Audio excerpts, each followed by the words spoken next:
Worth it pa ba ang mag-trainee o magtrabaho isip trainee diri sa Japan? Ako na ingon ni sa inyo ha, mao na tinuod nga sweldo diri sa trainee. So shout out atong tanan na nagapa-shout out. Daghang kay salamat mga guys kung taga-asa man mo. Thank you sa pagtan-aw ni akong mga video do. So, sara akong maingon sa inyo ha. Tagaantag maayong panglawas og piskay nga pakighilawas. So worth it pa ba ang pagtrabaho sa diri sa Japan isip trainee? So daghang kay nang utana na. So para sa kuha, so depende sa tao. Akong giingon ani akong mga vlog gani diri, ang tao agi nay kakontentuhan. Hindi man guna sa pinanganlanon sa tao. Kay kung mag-trainee ka diri, bisan skilled ka, gikan kag laing nasod or asa ka gikan diha sa Pinas, skillado ka. Pag abot nimo diri, pag first time nimo, trainee jud ka.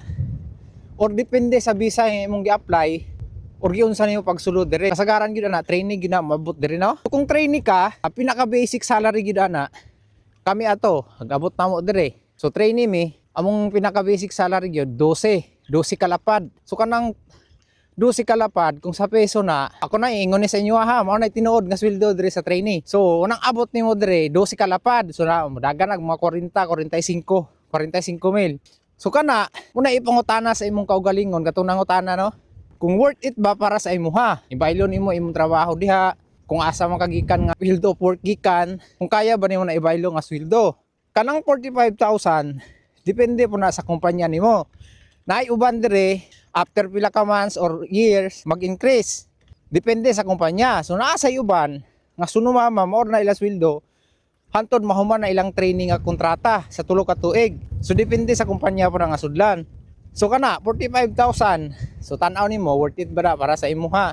So para sa ako kumpara nimo diha, worth it gihapon kaayo oy. Kay diha bilay mo sweldohon diha. Di ka medyo taas og posisyon, dili nimo na makuha ang 45. Yun nga lang, ayhan nimo na makuha.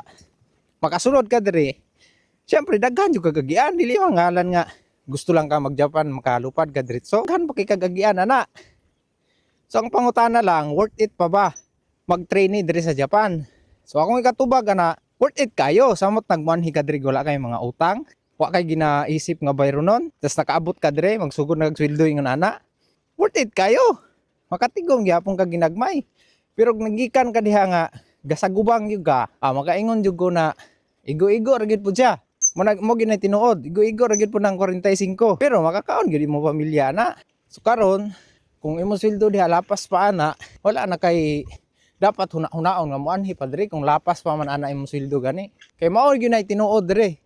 Basta trainee, diha ra gyud na magdagan. 12, 13. Wala na overtime, limpyo na siya. Walay overtime or depende kung naa kay overtime, mutaas pa nang 12. Amuawa, amo ni overtime amuwa.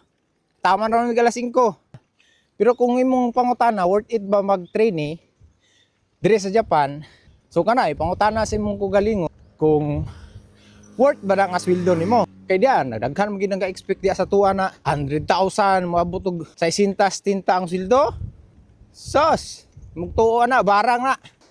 So karon, pangutana na si mo kagalingon goy. Kung worth it ba para sa imo ha? Kay para sa kuha, depende gina sa sitwasyon nimo pod. Ora to, dayan salamat. Bye-bye.